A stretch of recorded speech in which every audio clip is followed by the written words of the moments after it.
Assalamualaikum warahmatullahi wabarakatuh. Perkenalkan, nama saya Hijrah dengan NIM A321245056. Di sini saya akan membahas materi tentang pluralisme sistem hukum Indonesia untuk memenuhi tugas mata kuliah pengantar hukum Indonesia dengan dosen pengampu sendiri. Izin sebut nama Bapak Dr. Hasdin SPD MPD.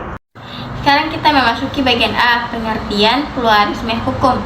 Pluralisme sistem hukum adalah berlakunya banyak sistem hukum bagi semua golongan dalam suatu wilayah, khususnya Indonesia, yaitu secara bersama berlaku beberapa sistem hukum, yaitu hukum adat, hukum Islam, dan hukum Barat.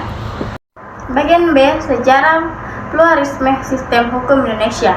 Pedoman politik pemerintah Hindia Belanda terhadap hukum Indonesia dicantumkan dalam A. Pasal 13 IS yang menggantikan RR Reglement.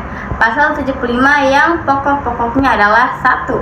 Perintah kodifikasi hukum perdata dan dagang, begitu pula hukum pidana. Acara pidana harus dikodifikasikan atau diatur dalam kitab-kitab undang-undang. 2. Asas konkordansi. Hukum berlaku bagi golongan Eropa hanya dipersesuaikan atau dekordansi dengan hukum yang berlaku di Belanda. 3. Mengenai koordinasi yang mengatur hukum perdata, hukum dagang. Bagi orang Eropa berlaku hukum Eropa. Bagi orang Timur berlaku hukum negaranya. Bagi Bumi Putra berlaku hukum adat. Bagi yang mau menundukkan diri terhadap hukum Eropa berlaku hukum Eropa. Setelah itu ada pendudukan diri, yang dimana A. Seluruh hukum Eropa, B. Sebagian hukum Eropa, misalnya hukum kekayaan saja, C. Perbuatan-perbuatan hukum tertentu, D. Secara diam-diam jika pribumi melakukan perbuatan hukum yang tidak dikenal dengan hukum adat. B.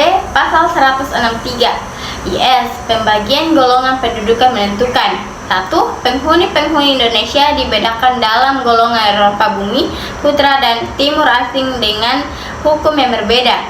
2. Golongan Eropa terdiri dari A. Orang Belanda, B. Orang Eropa kecuali Belanda, C. Orang Jepang, Amerika, dan Australia, D. Anak yang lahir sebagai anak yang dialami oleh orang tersebut di atas keturunannya. 3. Golongan Timur Asing, orang Asia yang lain seperti Cina, Arab, India, dan lain-lain, serta keturunannya yang diakui sah oleh mereka. 4. Golongan Bumi Putra, yaitu yang tunduk pada hukum adat. Semua orang Bumi Putra kecuali sudah masuk golongan lain. Mereka yang masuk golongan hukum lain tapi sejak lama diterima sebagai Bumi Putra. Sekarang memasuki bagian C, sistem hukum. Hukum positif di luar dalam suatu sistem yang tersusun secara sistematik yang selanjutnya disebut sebagai sistem hukum.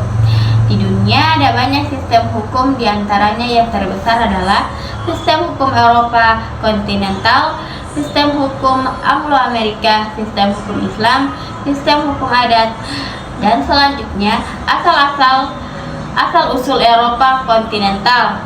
Dulu ahli hukum Yunani mengatakan bahwa yang disebut hukum adalah yang tertulis dalam kitab hukum, asal-usul Anglo-Saxon. Dulu ahli hukum di Inggris mengatakan bahwa mustahil hukum ditulis, biarkan hukum berkembang sesuai dengan kebiasaan masyarakat karena tiap hari hukum bisa berubah sesuai tuntunan zaman. Itulah hasil resume saya akhiri, wabillahi taufiq wal hidayah. Wassalamualaikum warahmatullahi wabarakatuh.